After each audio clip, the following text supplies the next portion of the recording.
Get ready for the Teen Summit Podcast.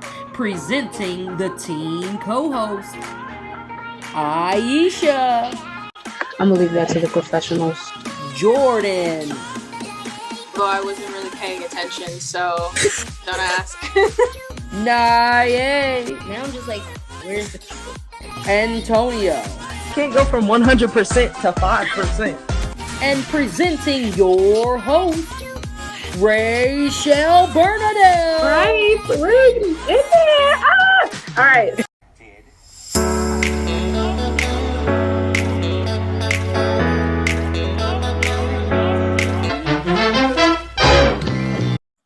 What's up? Welcome to Teen Summit Podcast.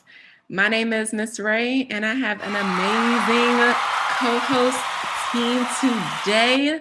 Last episode on Teen Summit Podcast, we talked about this week in media, diving into cancel culture, social media trolls, and in today's episode, we have some beautifully powerful, glorious, magnificent people who will be sharing with us their voice, and they are from the Children's Defense Fund Freedom Schools. So stay tuned and let's get into our intro clip. The Laffy presents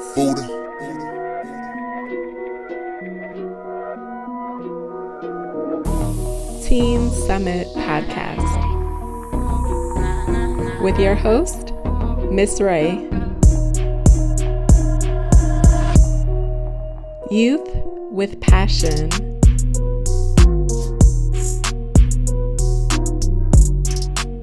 Youth who speak their mind.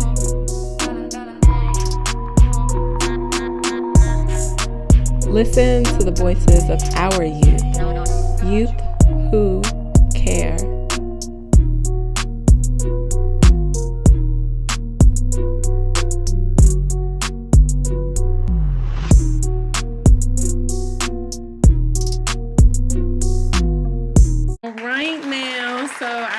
We have some amazing guests from the Freedom School Children's Defense Fund that the Laffy supports. We love this nonprofit organization. And so I'm going to play a short clip about who the Freedom Schools represent so that we can get to know them a little bit more.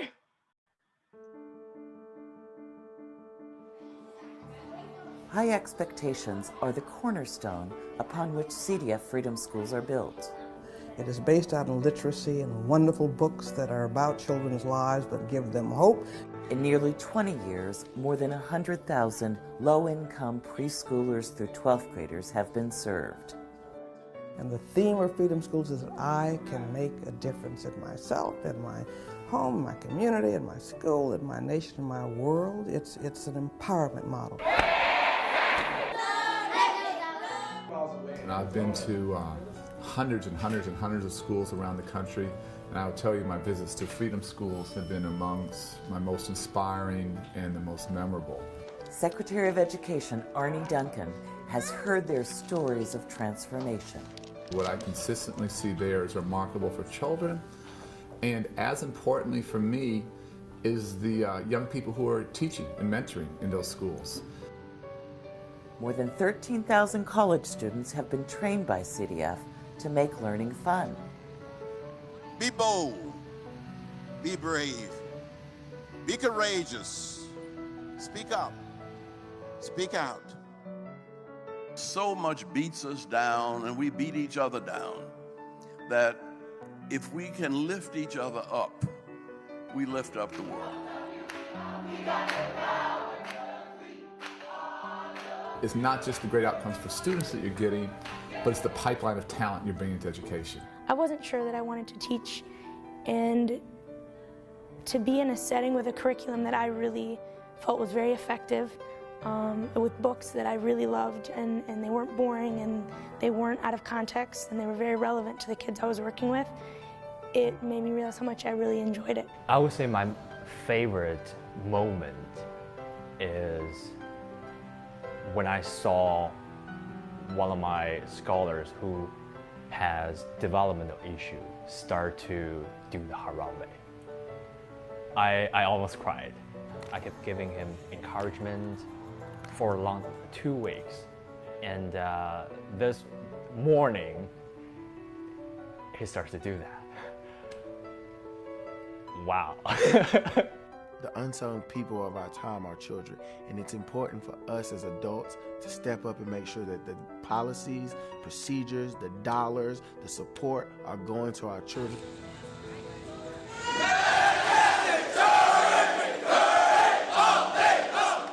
This particular program grabs their attention, and it's overwhelming for probation. We've never seen anything like this before, ever. When I say freedom, y'all say school. Freedom, school, freedom, school. I want you guys to see me go to college, to finish high school, and to do something positive with my life. It's so affirming, and it is so important that adults affirm children. Each and every day in freedom schools across the country, children and the servant leaders who teach them are empowered by the Freedom School Anthem. Something inside so strong.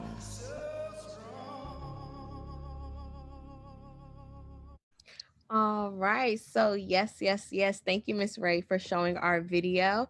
Greetings, everyone, and a happy Thursday. I am Noella Muller. I serve as the Assistant Site Coordinator for the Kennedy Street Freedom School. So like Ms. Ray said, we are under CDF, but we also serve those with the National Center for Children's and Families. And something really special about our group is that we serve those that are in transitional homes and also in different shelters. So we hold this experience very near and dear to our hearts. And our goal is to empower our scholars to believe in themselves, give them life experiences that will push them further in life, and also to give every single scholar a great summer that they'll remember forever. So I know you all saw a part of what we do, which is, like teaching, integrated reading curriculums, but we also like to have a lot of fun at Freedom School. So before we begin our day, after breakfast, we do something really, really exciting, and it's called Harambe. Harambe means let's pull together. So during Harambe, we all stand in this really big circle and we do cheers and chants. We learn a new word every single day. And we also have a moment of silence, which helps us to meditate. And we also do a recognition. So today we want to teach you all a chant. So if you all are ready, let me hear you say new chant. New chant. I said, if you all are ready, let me hear you say new chant. New chant. New chant. All right. So I'm going to hand it over to Mr. Jalen, and he is going to teach you all a very, very great chant that we love to use with our scholars. All right. How's everyone doing tonight? Fantastic. Awesome. Good. All right. This is a call and response chant. So when I say something, I need you to repeat after me, okay? All okay. Right. Thumbs up. Thumbs up like this. Off mute, Antonio. I need you to point at yourself. Have a look. Point at yourself. Say, I am special. I am special. You talking about yourself right now. I am special. I am special. Yes, I am. Yes, I am. Yes, I am. Watch yourselves. Come on. Yes, I am. Yes, I am. Oh, misuse me. I won't misuse me. I won't misuse me. I won't misuse me. And you won't abuse me. You will R-E-S-P-E-C-T me. All right. So I know we're having a little bit of difficulty hearing you, Jalen. So I'll do the next part, okay? All right, cool. And also another thing with Freedom School, we love teamwork. So if you see something that isn't working, or if you know that someone needs a little push or some help, you always offer, because we're here to grow and learn. So I need everyone to point at somebody they don't know on the screen. Let me see you point. Let me see you point. And you're going to say, we are special. We are special. Yes, we are. Yes, we are. Yes, we are. Yes, we are. I won't misuse you. I won't misuse you. and I won't abuse you. And I won't abuse you. I will respect you. I will will respect you. There you go. So that is one chant that we like to do during Harambe. Yes, I need everybody to take their right hand and pat themselves on the back. And I need you all to take away that you all are special and you all deserve respect. Okay. Yes. All right. Thank you all for having us. Okay, so another thing that we have within our freedom schools are classrooms with themes in them. And so my theme was It Takes a Village. And so in my classroom, I had little houses and I would put the students' names on them. And the IRC area that we had to set up, it was like a bed. And I had little bean bags and a crochet blanket on the ground just so that the kids can feel like they're at home. And on the wall, it said home away from home. And we also did a flag day where we decorated our flag to represent our class theme. And we drew little houses and we put everybody in our freedom school in it just to represent family and our home away from home. And that's a little bit about what we do within our classrooms. Perfect. I love that.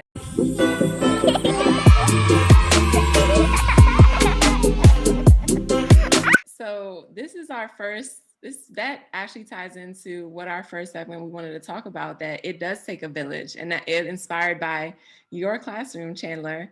And so a lot of our teens that I've met and that I know these organizations that we work with know, sometimes family, it can be just how we define family is a little bit different. And sometimes teens have broken families, families that aren't always, safe, or they don't feel safe. And so we wanted to use this time to talk about how to build families and how to build community. And so I think the first question we really wanted us to just explore is, who is needed in our support system? Like, who are the people that we should be able to go to when we're having a problem, or even when we want to celebrate? What does that look like for all of you as teens and young people?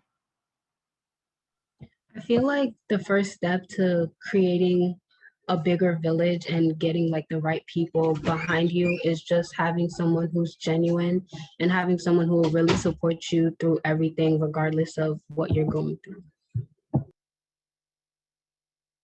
I want to add on to what Aisha was saying. Like genuine, like you need a full-time village, not a part-time village.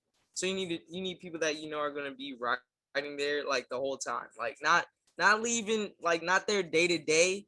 Text you every like maybe 2 months or 2 weeks, but a person who will like really be there, and like you can depend on them. Like if you need something or if you have to get something off your chest, like that's the person you go to. So like the importance of having a sustaining village, or a village that will stay like for a long time. I agree. And I think it's also important to remember that your village may not always be blood family. It may be people that you meet over the years in the different activities that you participate in. So what would y'all say to somebody who maybe needs to build trust with those people who are not their blood family? Maybe somebody that they maybe met through an organization, maybe somebody at school. How do you get to know people to build that village that might not come natural to you? What does that look like?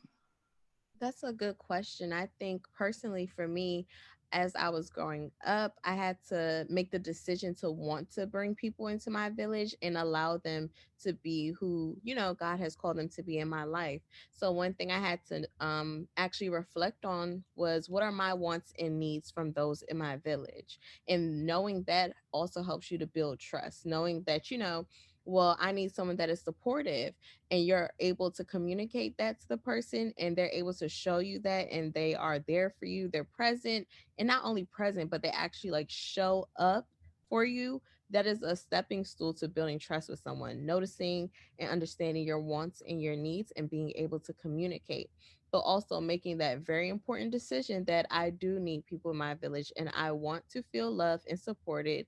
And because I might be lacking trust or I need to grow in that area, I'm going to be open and mindful of who I actually let in. I also think that expression comes into play. like being able to look for people you feel comfortable talking to, because when you have problems, the village will be the one will be the people who are there for you. So essentially, you want to make sure that you're able to speak up or give them signals as to about how you're feeling. I got code signals that you give, like boop, boop, boop, boop, boop. Or like, I was in school and this was a signal to use the bathroom. I got some nonverbal signals that you use when you like need support. Do you yell? Do you scream? Do you just kind of like shrink back? What are some signals that y'all use to help people know that you're in need of support? Or I think it may just be like a bodily gesture, or sometimes it's just like a vibe that you feel. Like if you wake up having a bad day and you're coming in and you're not sitting upright or you're looking down, like it's easy to tell like you need to talk about something. Yeah, I agree. For me, if my mouth doesn't say it, my facial expressions will. So that's definitely my gesture, my sign to let people know. And I can say for Chandler, hers, she pulls back sometimes. Like you'll notice that she's not mixing with everyone, and you're like, that's not like her. Let's go see what's up. So Chandler, are you in college? What college do you go to? Or I'm Yes, assuming. I attend North Carolina A&T State University in Greensboro, North Carolina, the #1 HBCU. You just had to say that. Say it, girl. I know we had 2 HBCUs on here. Jalen's kind of like, hold up. I got to represent for mine. About to start hating. Go ahead, Jalen. Jalen, go. Come on. Battle of the Kansas. I have more houses, so I think I'm #1. Okay, congratulations to all the HBCUs. I'll support everybody.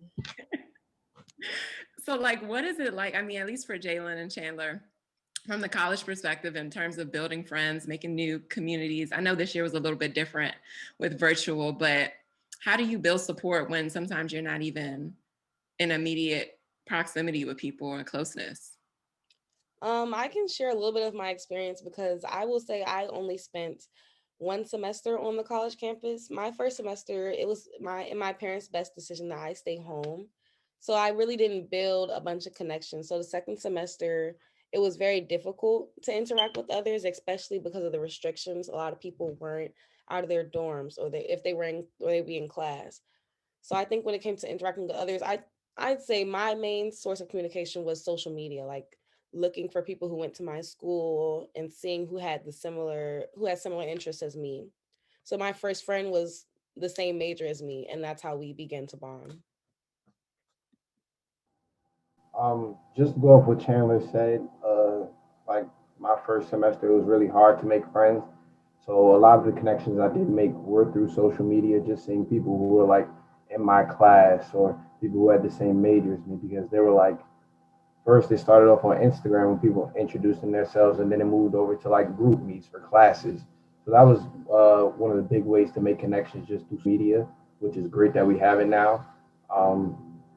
So yeah, I mean, it's a blessing and a curse, especially for like if you're more outgoing. Social media can be great, but if you're more reserved and you like to meet people in person, then it's harder for you. But I mean, it's all about you.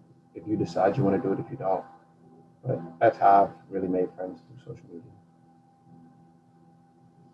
And my high schoolers, what about y'all? I know just creating circles. We have Jordan who's just graduated from high school, and then the rest of you are still in high school. What have been creating your circles look like? And what's the purpose of your circle? Has it changed throughout the years? Oh, my circle has definitely changed, but last year building a circle was even harder than it changing. Like there was barely any interaction last year. It was crazy. But like I feel like the way to make a circle like is just finding people who are like-minded or close to like-minded, or like they have similar beliefs or might like act like you or remind you of things like of people you like. And I think that's how like I built my circle. But it's definitely changed over the years. Like after meeting new people and moving to new schools and like seeing people I've never met before, it's definitely grown and shrunk at the same time. Like I've lost people, but then I've gained new people in my circle. For me, it's been a little different. Like I said, thank goodness I had senior year. I had known people for at least 3 years. So my circle is pretty small. We've pretty much basically had the same circle throughout all 4 years of high school. There are some people that came and left. And actually, one of my friends is here now. Her name is Shay. She's here. What's up? Hey, Shay, girl. She's kind of shy. But we actually met through softball freshman year. I don't remember how exactly, but we instantly clicked. She has supported me through most of my decisions through high school and has given me the straight facts when I'm doing something wrong, which I'm very thankful for. And yeah. Aisha, what about you? So I'm officially a junior now, so that's great.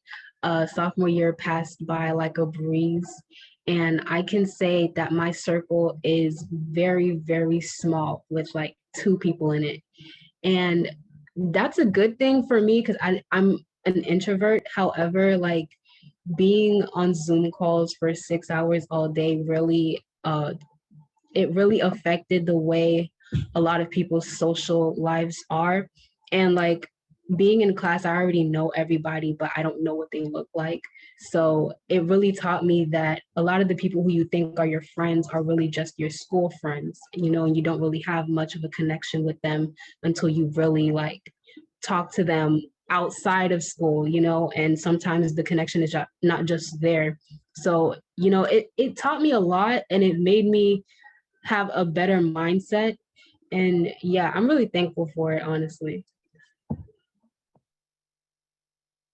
Well, I know my circle hasn't really changed, but it has. I mean, like in elementary school, I thought my friend like we would be like still in contact after elementary school because we're like pretty close. But then like after graduation, it was like, what happened? Everybody kind of like distant. I was like, oh, okay, well, all right. And so I met new friends in middle school. One of them are here. Her name is Audacia. Say hi. Or not. We met each other in 6th grade. So and like she didn't come like the first or second day of school. She came like the third or fourth. She was very offsetting, but like at the same time, I'm social butterfly. So I just like tried to get to know people. And so like we like really clicked like right away, and we literally became best friends like from the gate. So she's always like there for me whenever like something like's wrong. I'm always there for her, or she's always like, there for me. It's like, if one needs the other, then they're there. So yeah. And I then love especially it. in high school, I think it was hard virtually trying to make friends because though you had those people who were virtually in your class, like you knew them, but then like once you went into the building, there's like all these other people that you did not know. So I mean, it was pretty hard. And then I think because I knew some people in like my class, it was like okay, so like I kind of just knew them, but everybody else, I was like, who are these people? Yeah, definitely was a challenge. Oh, go ahead, Antonio. Oh, sorry. I was just gonna say I didn't know what 50% of my class looked like, yo. For real. Unless I already knew those people, I did not know what my class looked like. For real, for real. It's crazy. Yeah, they looked like just black screens. That's what they looked like. The black screens.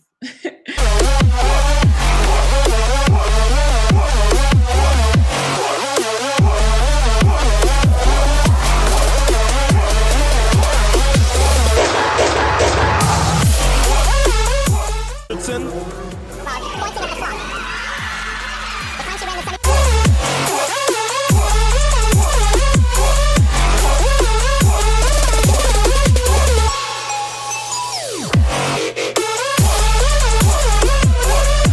But shifting gears just a little bit from, this smaller community of, high school, college, to now just looking at the larger global community. And we wanted to talk a little bit about Sha'Carri Richardson and her support community.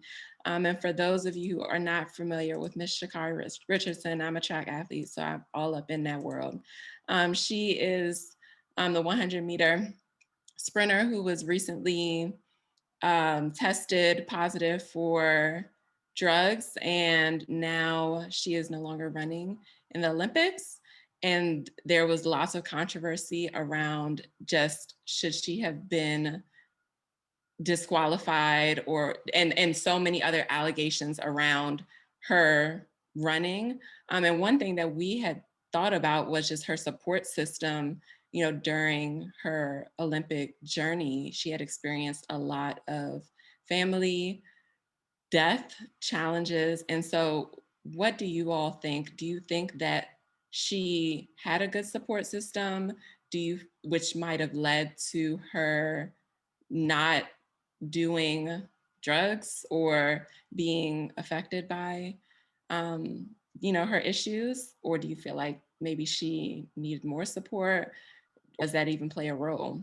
What do you all think about her situation?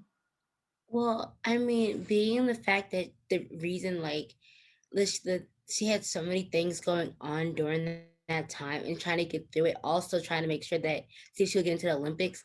I think and then she had I don't think she had support. So I feel like if she had support, she would have been able to find a way to not do it. Because I mean, if you're in the Olympics, you kind of, if you're trying to apply for Olympics, you kind of know that you can't be taking drugs and stuff.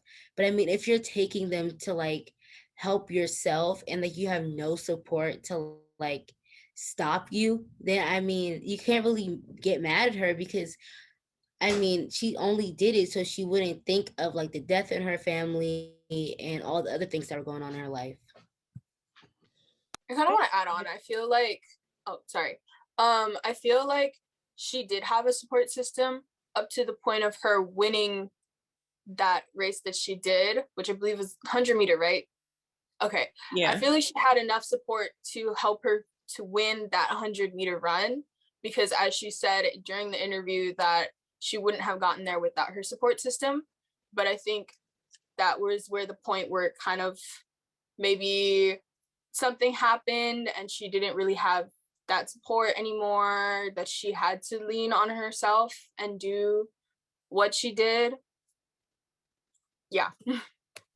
So this is what I'm thinking, right? About that subject in general. I'm thinking that honestly, we can't really blame her village or her circle, because at the same time, somebody can tell her to stop or someone can warn her, but at the same time, it's her choice. So even if they try to warn her, it could have slowed her down from doing it, but at the same time, it was her choice. But my other thing is, if she only had a circle of popularity, it was only gained due to her popularity, meaning once that was gone, it left.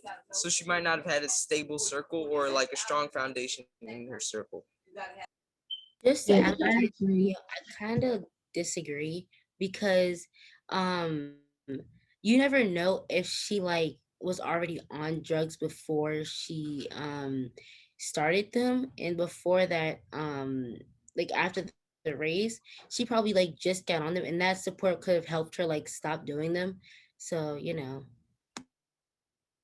And I'll just add in there too. I mean, there's controversy in terms of was smoking weed considered something that should have disqualified her from doing it, because there is medicinal weed for support, emotional regulation. Those are things that it becomes very controversial of was it something that was worthy of even being disqualified at all? But I know, Chandler, you had unmuted real quick. Oh yeah. I was gonna say that even if she had a support system, it was explained that she had a big loss in the family. And so when you have a major caretaker or someone you truly care about that you've lost, there's no telling how you'll react. So she may have ran to something she's never done before. She was acting out of character because someone she's been with or cared for a long time is no longer with her. So she doesn't know how to feel. And so she was just turning to whatever she could. And that may not have been a support system at the time, because she may not have been comfortable using her words. I agree with I full-heartedly agree. Yeah, and I also feel like personally, I don't think that should disqualify her, exactly because people do use that substance to regulate emotions, anxiety, and other things like that. So I don't think it was that necessary, but I also believe that as a community, just as we were rooting for her to win the race, I think that we should show her some grace, because if I lost my own mother, I don't know what I would do. And I'm just going to be very honest with everyone. So it's kind of sort of just like, yes, we could hold her accountable, but I'm sure she's beating herself up. Like, that's not a small, mistake. And that's not something, the Olympics is not something that everybody gets to do. So it's not like she's out here running around like, well, yeah, I did it. So what? She definitely, I want to say, had a reason to. And I just believe that we should show her some more grace, because that's hard. I think coming from the perspective of it being the Olympics, without putting in like her reasons and stuff like that, I understand both sides, because technically, if you look, the Olympics is worldwide. Not weed is not legal in all countries, which is understandable. And I can see how that can get somebody disqualified, because it's a worldwide event rather than a national event, because national, then there wouldn't be as much controversy, because weed is mostly legal, at least medicinally, I believe, in majority of 50 states. But I also do understand her point of view, and having that loss of and running to something that you probably would have never done had it not happened. And I mean, we'll never know. Maybe we can get her on the show, tell her side of the story, because that was part of it too, that there were so many different things just swirling around it, and she never really got opportunity to get ahead of what was being said around her. So that goes into it. Any other thoughts around just even as someone who maybe you're not popular, or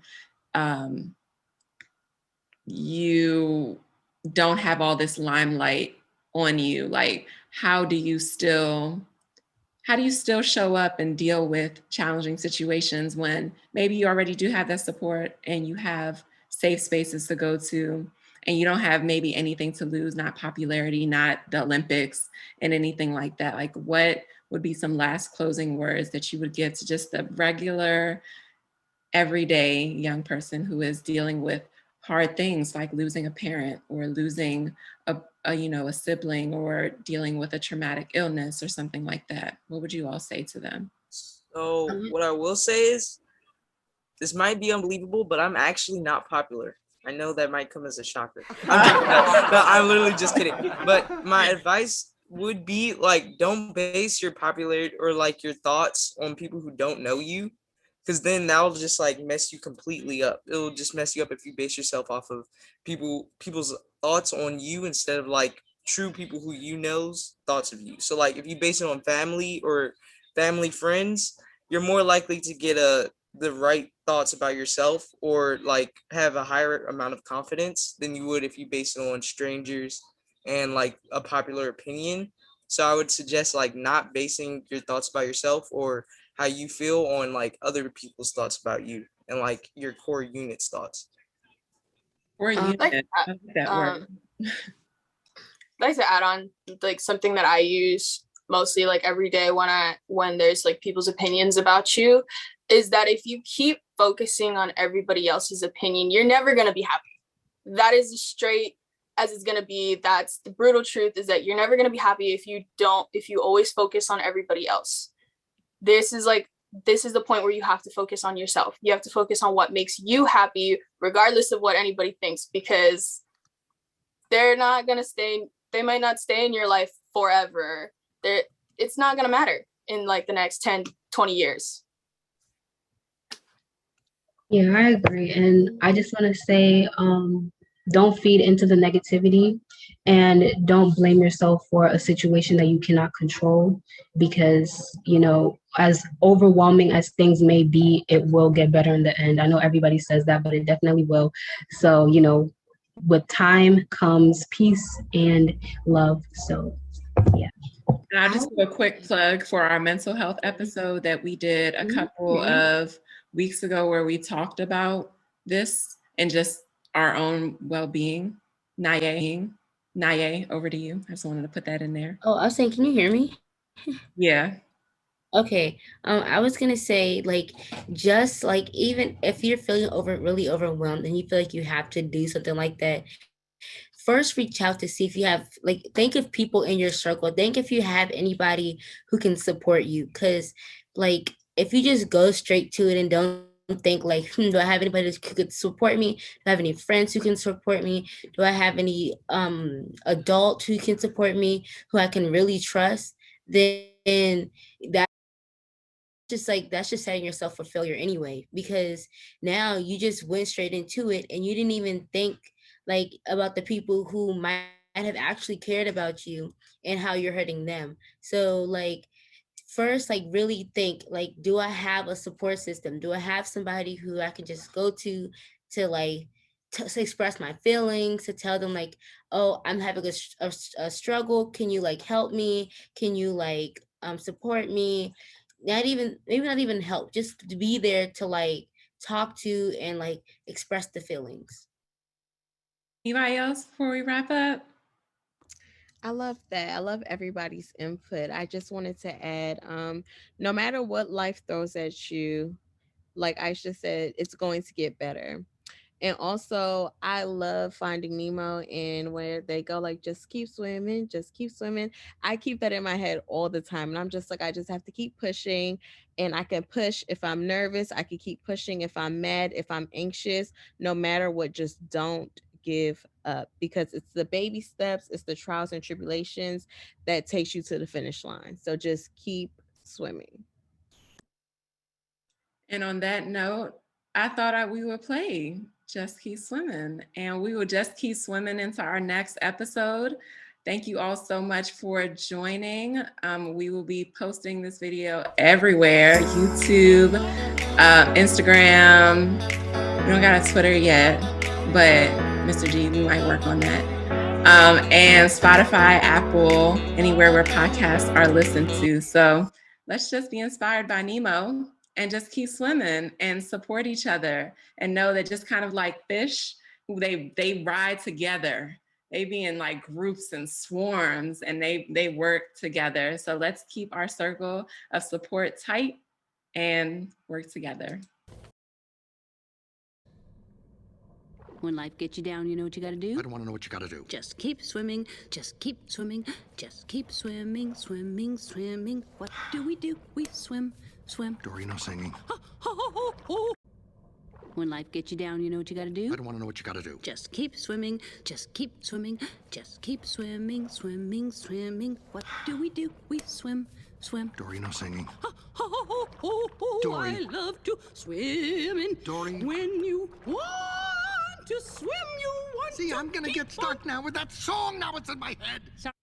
All right, have a beautiful evening, everyone. Thank you, Chandler. Thank you, Miss Noella. Thank you, Jalen. Thank you, Naye, Antonio, Aisha, Jordan. I love you all. Mr. G, thank you for supporting us. The Lafi, thank you for creating this platform for us to grow and to create community. Have a blessed night, everybody. Thank you. Don't forget. Bye. Thank you. Bye.